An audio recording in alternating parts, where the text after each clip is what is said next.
เอาสบายดีเอาเป็นจังไดเลยอ่า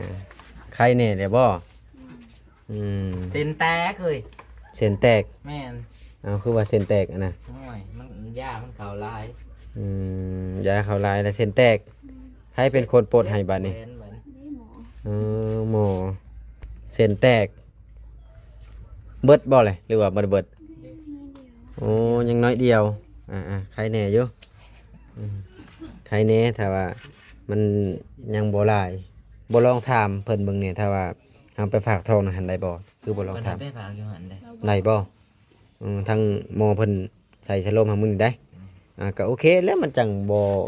เปลืองน้ำมันรถน้ำมันรางย่าง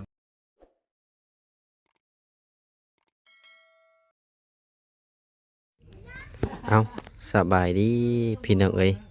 ซึ่งเปิดภาพมาตอนนี้ก็เป็นบรรยากาศยามแรงๆเด้อพี่น้องเอ้ยก็กลับเข้ามาเยี่ยมมายามทางน้องแต่เพิ่นก่อนว่าเป็นจังใดตอนนี้เข้าสโลมหรือว่าเข้าน้ำเกลือน่ะเบิดแล้วบ่หรือว่าจังใดเนาะอาการไข้ขึ้นแล้วบ่ตอนนี้ก็เดี๋ยวจะไปถามน้องเพิ่นเนาะโอ้ส่วนครัวเพิ่นก็ถือว่าโอ้เริ่มซักข้างได้แล้วเอาคืออารมณ์ดีกี่แท้น่ะฮะสบายดีเอาสบายดีเอาเป็นจังไดเลยอ่าใครเนี่ยเดี๋ยวบ่อืมเส้นแตกเลยเส้นแตกแม่นเอาคือว่าเส้นแตกอะนะโอ้ยมันยามันเข่าลายยาเข้าลายแล้วเส้นแตกใครเป็นคนปลดให้บัดนี้แผลบัดนี้หมอเส้นแตกเบิดบ่เลยหรือว่าบ่ได้เบิดโอ้ยังน้อยเดียวใครแน่อยู่อืมใครแน่ถ้าว่ามันยังบ่หลายรวมๆแล้วไปหาหมอนี่เบิดเท่าไหร่น่ะ520 บาทเบิด500กับ20 บาท500 บาท500 บาทสวถือว่าไปฮอดแล้วเพิ่นก็ทำประกันเล็กๆน้อยๆแล้วเพิ่นก็ใส่ชะโลมให้เลย แต่ว่าก็บ่มีผลข้างเคียงหยังติกับน้องบ่าวบอยอยู่ท้องเพิ่นว่าเป็นยาวิตามินบ่เออนี่น้องก่อนเดี๋ยวจะหน่อยก็ได้วัดช่องจะหน่อยนะจะหน่อยน้องตุ๊กได้เพิ่มมาอีกแฮงโอ้ยทำสิเอาน้องตุ๊กคือว่าดีใจบ่ไปวานเห็นผัวบ่อ้าวจากเมื่อแล้วเป็นอะไรจังหวะจากเมื่อกินฮอดผัวบ่กินฮอดผัวกับเมื่อบ่เป็นยังผัวไผผัวมันไผก็หักผัวไผเมียก็หักเมียไผคือว่าแหละพี่น้องเอ้ยอันนี้ก็บ่ได้ห้ามก็สุดแล้วแต่ทางเลือกของไผของมันเนาะน้องแต่กินฮอดผัวกับเมื่ออันนะเพราะว่าเรื่องพี่เรื่องน้องนี่ก็แม่นอยู่ว่าอยู่นำกันแต่ว่าคนเฮาก็แยกย้ายกันเติบโตนั่นแหละอยู่กับครอบครัวให้กับครอบครัวมันก็ถือว่าดีสุดนะถ้าว่าครอบครัวถูกต้องปรองดองกันแม่นบ่แม่นบ่ว่าไผพี่น้องเอ้ยแม่นแล้วยกตัวอย่างพ่อแม่เฮาก็เลี้ยงเฮาใหญ่เฮาก็คือบ่สิแหละนี่ไปอยู่ครอบครัวไผครอบครัวมันอยู่น้ำลูกน้ำเต้าคือน้องบอยจังได๋ก็อยู่น้ำลูกเป็นจังไดได้บอกข่าวดีทางนั้นล่ะบ่ฮะเรียกว่ายังบ่ได้บอกแล้วเขาฮู้แล้วเอาฮู้ในไสน่ะกลางเบิ่งคลิปเลยเพิ่นเบิ่งคลิปให้น่ะเบิ่งกูส่องเพิ่นเบิ่งอยู่บ่ช่องบ่าวเอ็นจักเลยตัวนี้นั่นเด้แสดงว่าเบิ่งช่องอื่นซะโอ้ยฝากเพิ่นติดตามบ่าวเอ็นเด้อเพิ่มขึ้นคนหนึ่งก็ยังดีมันได้คือเก่าเนาะแม่นพอได้รถกระบะพอได้รถกระบะคือบ่แซนเอาถือว่าพยายามพักผ่อนหลายๆตื่นดึกลุกเช้าบ่ได้ดอกเพราะว่านะเป็นหยังจำบ่ได้ตื่นสายบ่กับบ่เช้าเกินไปกับประมาณสัก6 โมงตรงกับลูก1 ข้าว 1 น้ำอาบน้ำอาบในเพื่อพวกอ้ายมาถ่ายคลิปนะเฮาได้เป็นคนไผหนึ่งกับหนึ่งแต่ว่าก็กินน้ำกันนั่นแหละซอยกันซอยกันแหละก็บ่บอกว่าเจ้าหนึ่งคอยหนึ่งมันสิผิดกันระหว่างอ้ายกับน้องผิดได้ก่อย เจ้าว่าเจ้าหนึ่งพี่ได้ อันเด้จังหน่อยน้องบอยเอายางกระติ้วดีดได้น่ะอืม แม่แล้วถ้วยก็ยังบ่ได้ไปล้างเลย อืมบางคนก็เมื่อยพี่น้องเอ้ยคือการทองกับ FC ก็คอมเมนต์มาอยู่กับแม่นความน้องเพิ่นน้องนอนพักผ่อนจังซั่นจังซี่ก็แม่นเนาะพี่น้องเนาะแต่ว่า FC ก็มีด้านบวกและก็ด้านลบก็บ่ว่ากันตัวนี้มีแต่ว่ามื้ออื่นสร้างเพิ่นน่าสิมาแท้อยู่เดี๋ยวจะถามเพิ่นอีกก่อนมื้อแลง ถ้าเอาเพิ่นบ่มาก็ ได้ฮะ บ่ให้มาเข้าอีกหั้นนะ พอเดี๋ยวนี้ซุมเฮามาเข้าตะเวนเดือน อืม มาก่อนนี่ห่วยสวยมาทางไม่เขากินได้เขายังได้น้อยเลย สิเบิดแล้วบ่ อืม คือว่าบอกคำไผเอามาให้ แก้เลยดิ แกแล้วบ่สมบอกคำไผเอามาให้นะแกกินจักมื้อแล้วนะ ใช้มือแล้ว อืม มันจะเป็นทิศเลย มาเช้าแรงบ่นี่นะยามแรงก็หนึ่งบ่ดูว่าอุ่นเขาวเย็น เช่าก็เห็นได้มากินเดือนละถ้วยได้บ่อย่างนั้นเป็นข้าวเย็นนะจะได้กินมาเดือนละน้อยกิน มันลายผัดเห็นเขาเย็นลายผัดมันเหนียว แต่ว่าน้องโอเพิ่นก็หนึ่งกินแต่เพิ่นบ่เดี๋ยวนี้นะ เดี๋ยวจะมากินมีพี่กัน เอ้ามีหยังก็แบ่งกันอ้ายเอ๋อน้องกันพี่น้องเอ้ยบ่จำเป็นต้องแตกแยกกันบางทีอ้ายไปหันไปนี่มาผัดป้อนน้องได้หันก็ป้อนอ้ายบ่มีปัญหาตัวนี้ มีว่าแต่ว่าตอนต่อไปนี่บ่ลองถามเพิ่นเบิ่งเนี่ยถ้าว่าเฮาไปฝากทองน่ะหันได้บ่คือบ่ลองถาม ได้ฝากอยู่หันได้ ได้บ่ทางหมอเพิ่นใส่สโลมให้มึงได้ก็โอเคแล้วมันจังบ่เปลืองน้ำมันรถน้ำมันราง ย่างไปบ่ เนี่ยได้ไปก็ได้ ย่างไปถ้าย่างแบบนี้นี่ แม่นย่างลัดไปก็ได้ก็พอดีออกกำลังกายเลยเด้แม่นเฮาไปฝากครบ9 เดือนเลยยกตัวอย่างว่าเฮาเดือนที่คลองแล้วก็จังไปโรงหมอใหญ่เนาะก็ได้หันน่ะมันก็ ก้อนเรา มีค่าสำคัญ เราว่าให้ไปนั่นก่อนถ้าแม่นโคตรยากอีหยังยากแล้วก็สิส่งไปแล้วอะ นั่นเด้ก็ดีแล้วเพิ่นแนะนำดีอยู่นะ การดูแล มันจังบ่ได้เสียค่ารถไป อันนี้ห่วยต้องให้บ่จอยมารับอีกได้ ดี ดูเองเนาะ แม่นแล้วบ่คือมีรถเอง บ่จ่อยแม่ เข้ามาบ่เห็นผู้ใดได้น่าจะกลับออกไปแต่ช่วงเที่ยงบ่ตอนนี้ก็ทางง่ายก็ยังบ่ฮู้หั้นนะ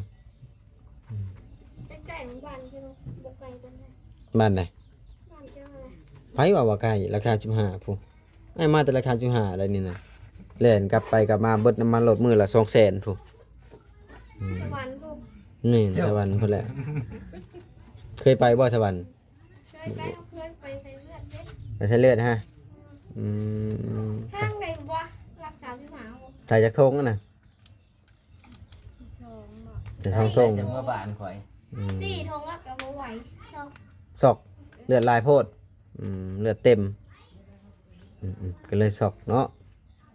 ตั้งดำนี่ค่ะเนี่ย กลางเว้นคือใส่แพนเฟิร์สเพิ่นน่ะนะคือบ่ใส่แต่กลางคืนให้มันเปลืองได้ใส่กลางเว้นทางกลางคืน เฮ้ยไง อ่านปึ้มเบิ่งปิ่นมาให้เบิ่งดูน่ะไงเอ้ย นั่นดิเอาเรียนหูไว้ เด้เป็นในเตรียมเด้มือสิโกะเนี่ย เอาลองอ่านเบิ่งดูเพิ่นให้เตรียมหยังเอ้า ปลาเศษสีพื้นนี่ อ่านไป สำหรับเศษตู้และทูเด็ก เอาอ่านไปเลยอ่านไปเลย หรือเพศ3พื้นสำหรับเปลี่ยน ไฟหลังเกิดลูกหรือผ่าอนามัย อ๋อ ไอ้นั้น เอ้า น้ำเพิ่นไง หมอคนแนะนำมาให้พี่นี่พี่อ่านหลายกว่าผู้นี้ผัดตกกอแล่นตามพัดลมทึมเด้ โอ้ย เห็นว่าจ้ะ เอามองดูซะ เอ้า เอา ง่ายๆให้ได้ยินไปบนหูเนี่ยว่าแต่นี่มาก จกหน่อยบ่ต่อเติมกระเทิบนี่ออกให้ได้นี่ บุญนะ เอามองดูเอาเบิ่ง ตัวหนึ่งก็เอาเนาะ ตัวหนึงก็เอาจักหน่อยยกเลิกได้นี่ อย่านำมากินแน่ไว้ ไปจอคอยนะไปกินน้ำเย็นว่าไป มันก็ฮอนแน่เนาะ ตัวง่ายๆเด้อกูสินี่ง่ายสุดเลยนี่ โอ้ยเฮาอยากกินน้ำเฮ้ย ให้ได้ไหมให้เกลือกขึ้นชายพุ่นวิวจังขึ้นไปได้ไหม บุญนะ เกือกขี้ดินชายมึงดูคือน้องตุกหั่นเด้ เจ้าบ่ได้มาบ่มาน่ะ บ่แล้วไผสิไปอยู่กลางคืนเนาะ ปกติ ขี้ดินชายก็บ่ฮู้ว่าสิพอหรือบ่เด้อตัวนี้ถ้าว่าติดกะโลนี่ แม่โดนๆเลย อืม เรื่อยๆกดเก่า เอาเดี๋ยวสิเบิ่งขี้ดินชายก่อนว่าสิพอหรือบ่พอก็เบิ่งไปนํกันนี่แหละดินชายก็ได้คันซื้อมาผัดเรือก็บ่ฮู้ว่าสิพอหรือบ่ก็เบิ่งเอาพี่น้องเอ้ยถ้าว่าพอก็ดีถ้าว่าบ่พอก็อาจจะไปซื้อคือได้ซื้อนี่ก็ถ้าว่าทั้งแม่เพิ่นฝากเงินมาให้ก็สิได้ซื้อเนาะถ้าว่าเพิ่นบ่ฝากเงินมาก็อาจจะบ่พออะไรเอาง่ายๆก็ได้มาน้องบอยมาพี่มากวาดดินชายไว้ดูมันสิไปมันสิเสียเบิดเลยนี่มาคันฝนตกแล้วเสียเบิดเนาะฝนตกแล้วมันก็มันเป็นดินมากวาดขึ้นให้ยันบ่พอนี่มา เรื่องบ่พอนี่น่าสิบ่พออยู่แล้วแหวน บ่พอเนาะคิดว่า บ่แม่นหยังดอก กวาดขึ้นไว้เก็บออกมาโพใหม่นะเอาไปอ้อยไฟโลด นิดหน่อยเอามาเล่น พอก็ จะว่ากันมาเนาะ ต้องหางบให้แล้วคันบ่พอก็ได้ บ่ได้น่าบ่แอนเนี่ยบ่แอนเราสิสิให้ แล้วเลยได้คันบ่เกี่ยว เกี่ยวบ่ คันบ่เกี่ยว อาที่นี่ไว้ อ่า บ่เกี่ยวก็คือสิไปลบนี้ โอเคกันว่านั่นน่ะย่านแต่มันบ่พอคันพอก็ดีคือกันนั่นนะมันจังบ่ได้ซื้อ พ่อก็ดีคือกัน เพราะว่าบ่ได้มีงบเรือจักดีเด้เรือ400 บาท490 บาท น้องเด้อ500ขาดครึ่ง500กีบนะครับ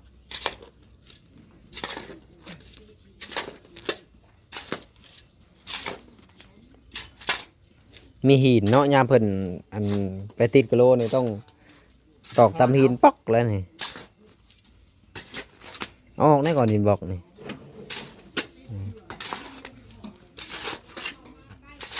มันไม่ได้มีดินสายแล้วมันเป็นดินแห้งของ มันเริ่มเป็นดินเลยเนาะ ไปทมมันสูงเลยอยู่ในนี้นะ กวาดขึ้นรถ ดินชายดินชายติด ก็แม่นอยู่มันจะแต่ว่ามันจะเป็นเริ่มมันจะเป็นดินธรรมดานะถ้าว่าฝนตกไปอีกเลยนี่ก็ พ่ออีกดอก เอาพอก็ดีในใจก็จะให้มันพอไปแล้ว นมมือใช่ชุ่ม นกมือใส่มันดูนั่นพอนกมือใส่ ๆพ่อก ราบด้วยนะกองลิซายนะ ไป เอ้าบางทีตื่นมายามเช้าโดดกองพวกใหญ่ขึ้นปาฏิหาริย์มามาจุดนี่มึงเนี่ยพี่ขี่เสือมันฉะอีกแล้วนี่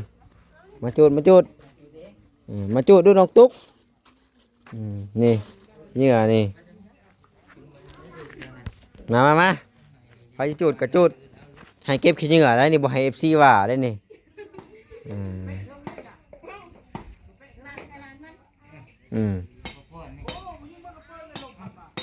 นะเก็บมาขยะเอาข่าวผมตามทางหลังนะน้องตุ๊กขี้เหงื่อตามหลังนะเก็บมาผมผงยางอีกอย่างต่างๆนะเก็บมาเก็บมาทุกอย่างนะพี่ทกนี่พี่จะให้ทำความสะอาดได้บัดนี้นะโอ้ได้ สะอาด คือได้เชืองงามแท้นี่นะบ่มาแต่ใส่บ่ตาบ้านเฮาหั่นบ่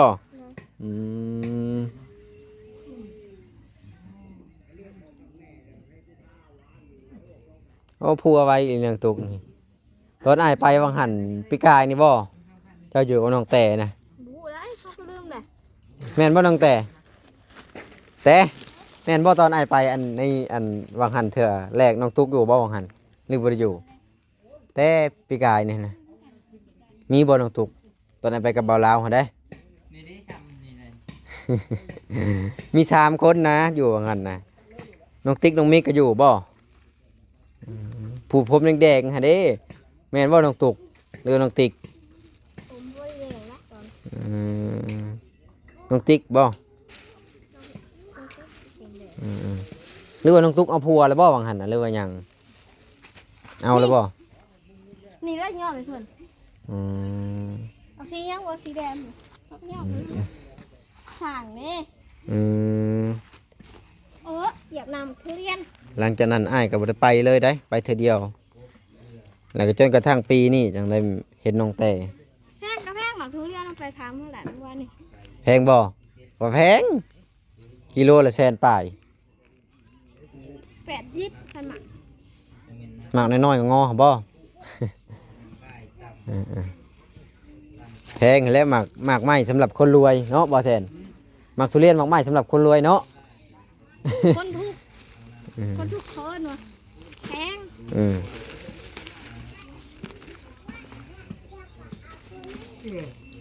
กิโลละ100 กว่าบาทใครสิมีเงินซื้อ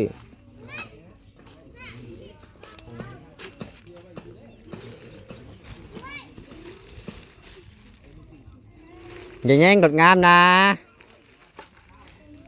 อย่าแย่งนะเกรงใจผมบ่มีแน่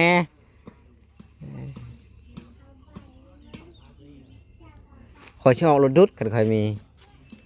โอ้ยรถไงตู้นี่ บ่คันเขามีเขาจะเอารถดุดคือน้องโอยสิเอาดินคืนเขาก็จะมาดุดให้เอากองละ500ค่าดุด โกงหาร้อย แม่นโอ้มันมี3-4กองพุ่นได้น่ะเออ 4 กอง อันเด้4กองก็ 2,000เนาะบ่จิตเขาจะเอารถอันรถฟอร์ดคืออันพัวอันชาวที่อยู่ในตักษา15เด้บ่กล้าเด้ ใช่ก่อนนะ บ่แม่นแล้วมีรถฟอร์ด2คันพุ่นติรวยซะเนาะ รวย อืม เจเจ อืม บนกระเป๋าชิ้นหมูน้ำแล้วนะ แม่นห่านสาวดำบ่อืมแต่ก่อนอันข่อยห้องแล้วสาวปึดเออ เอิ้นเจ เพราะว่าละเฮียนลื่นข่อยปีหนึ่งเด้ ไปเฮียนกันเพิ่นว่าจังไง แม่นละเฮียนลื่นข่อยปีหนึ่งแล้วรุ่นเอื้อย เนาะ แม่น มันสิติดอยู่บ่ล่ะน้ำซุปฮะติดอยู่บ่ มักทุกล้ามักทุเรียนเพิ่นว่าเอาไปทอดได้เด้เพิ่นว่านะ ว้าวไป มันคล้ายๆแบบปากควายเด้เวลามันยำกิน เคยกินบ่ ข่อยเห็นในคลิป เนาะ จะได้นะ เอาไปทอด อ้าวมันคล้ายๆอันข้างปากควายปากงัวเด้เป็นน้ำเด้ทอดเขาทอดแบบว่าแกมเหล้าหั่นนะแล้วมึงดูน้องตุก ติดไปเนาะติดไปเรื่อยๆจูนให้มันติดได้ล่ะ อืม ผู้เฒ่าน่ะติดเนาะจุด2เทื่อบ่ติด น้องบอยไปก็เกิดได้มื้อนี้เกิดได้บ่ายเบิ่งไปโอ้มื้อนี้อ้ายไปพุดจนช่วยได้มื้อนี้ พาเพิ่นไปเบิ่งดูขอยก็จะไปเบิ่งนํอีกนี่ ไปพุดโอ้ไปพุด ไปเบิ่งปลาน้องบอยอีกก่อนจ้ะ พี่น้องเอ้ยจะพุดเลือกเส้นไหนก่อน อืม 80เซน 80บ่ 10หรือเม็ดหนึง แป๊บหนึงคือกัน เดี๋ยวให้น้องบอยไปขุดให้เด้อน้องเจ้าเด้อ อ๋อพออีกมื้อแล้วได จ้าง10,000ก็พอแล้ว ไปพุดมื้อเช้านี่ ทักเฮ็ดหยังอันนี้เพิ่นจัดปลาเพิ่นแดดเพิ่นว่านะเออ เอาให้มันชุ่มๆอันนี้เนาะ มันแห้งร้อนแล้วนี่เนาะ เฮ็ดรักมันนี่ต้องชุ่มๆกันนี่อันนี้มันต้องตามโพดนี่ โอ้มึงเนี่ยมาติ่งนู่นนี่นู่นนี่คือออกน้องบอย ไว้เลยแน่นอนน่ะ ฮะ งูลงตัวหนึง งูบ่ เอาอันละออก เอาออกเลยตัวหนึง เอาออกบนรถน้ำแรงแล้วออกกลางคืนเลยป้ามันโล่งเด้อจะไปปกไว้ไม่กลางคืน เอาออกเลย อืมออกมึงดูนะ 80บ่เจ้าพุดน่ะก็น่าจะ มีหยังใส่บ่แม่นบ่ฮู้อาหารนะ โอ้หันลูกบอสมิดใหญ่ โอ้ลูกบ่บอดมาบ่โอ้มันกินบ่ได้เนาะมันใหญ่พอเนาะคือออกอีก บ่หันแล้ว ลงไปงุ้มดูน้องแต่ คุมยาวนี่น่ะสิช้ำกันคุมยาวนี่ ขอในอยเด้อขอกินในอยเด้อ โอ้ยไปพูดเฮือแต่คือเตียน ไปจิขอกินง่ายๆว่าที่เอ้ยมาเหยียบตีนก้อยนี่ ดองยังบ่ไปซอยกัน เนาะบ่ใช่ นี่เด้พี่น้องไงเกิดได้ประจักษ์มานี่ เอามึงดูมันกินหัวอาหารใหญ่เห็นยังน่ะ ย่านนะบ้าน เรียนมาเลยนะ โหโหดเข้ากลางพุ่น แม่นงูกินบ่ได้ประจักษ์เคย บ่ยังบ่ทันมาลาอยู่ได้บ่จิตพี่มึงเนี่ยมันบ่ได้ออก คื สิ อยามเช้านี่เกลือนี่ม่วนโลด ม่วนบ่ เออ โอ้คือใส่เนาะตะกี้น้ำคือขุ่นว่ะ ตะกี้น่าเป็นชีอันโอนติดเนาะ ลงเอาก่อน มันปรับปรุงเด้บัดนี้ใหญ่ไว้ได้บ่จิตจะว่าบ่ นี่ไว้ ใหญ่เลยได้ ข่อยก็มาซื้อข่อยว่าใหญ่แฮง ใหญ่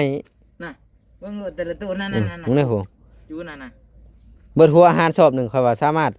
รับประทานได้ อืม บ่มึงแน่ผู้ใหญ่แล้วนี่นะบ่แม่นหลักปิ้งกินแล้วว่าจัก ขายน้ำขายให้เบียดอยู่ อืม นั่นเด้เจ้าขายให้เขาอันนี้คือแนะนำเด้อ